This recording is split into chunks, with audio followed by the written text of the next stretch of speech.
buttons. If they could all check they've done that. I call Stephen Kerr to be followed by Rona Mackay.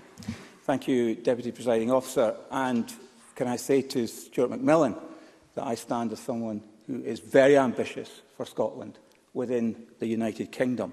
And I congratulate Neil Gray on securing this debate, one of the first members' business debates of this Parliament.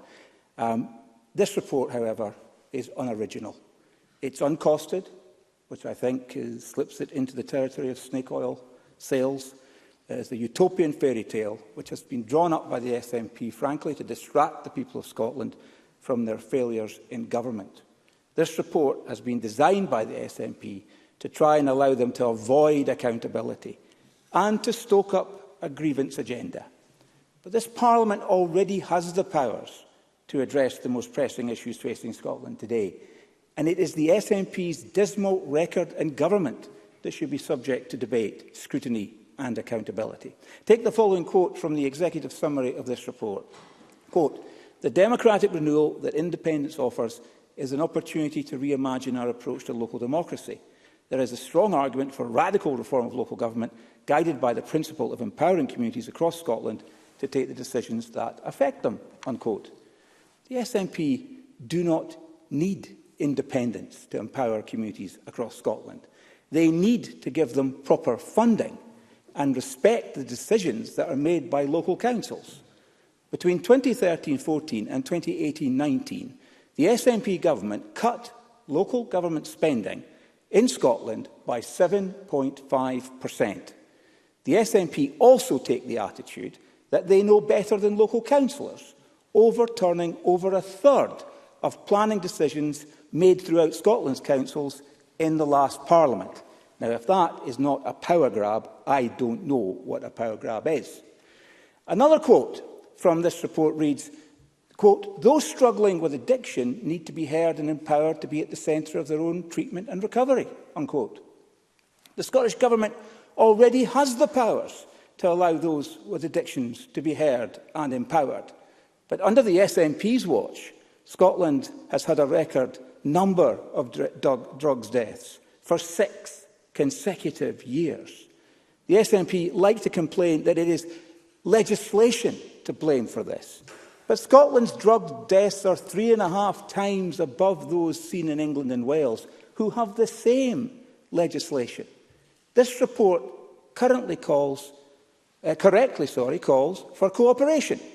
Perhaps in the spirit of cooperation, the Scottish Government can reach out to the UK and Welsh governments to learn what they are doing to help those who suffer from addiction. Cooperation between Scotland's two governments would also promote immigration to Scotland. With an increasingly elderly population, it is vital that Scotland is seen to be open and welcome. Sadly, the rhetoric that is associated with the nationalist movement makes Scotland feel like a hostile environment for many of our English friends. Banners such as "England, get out of Scotland." Yes, of course. Ben McPherson. Thank you, Mr Kerr, for taking the intervention. I would just relate to him that actually his statement is incorrect in terms of the facts, that actually net migration from the rest of the UK is positive for Scotland and has been for many years. Stephen Kerr. And I, of course, accept the facts. But it doesn't help when the nationalist movement create the hostile environment with banners like "England, get out of Scotland," or perhaps even senior parliamentarians at Westminster, I just finished this point, senior parliamentarians at Westminster endorsing tweets that say to English tourists to F off and go home. And I believe the First Minister and her government should be calling out that and condemning that kind of activity. Stuart McMillan. Briefly, please. Okay, thanks, Stephen Kerr, for taking the intervention. Just Mr Kerr, as an English Scot, that I certainly agree with your comments about some of these terrible things that have been said, and I'm quite sure that English Scots would also agree. But I also have to highlight that some of these individuals that you just spoke about, that Mr Kerr just spoke about, are not members of the SNP. Well, Stuart McMillan, I didn't actually say they were members of the SNP, but I would point out that Ian Blackford is definitely a member of the SNP, and in fact the SNP group leader at Westminster. So I'll conclude.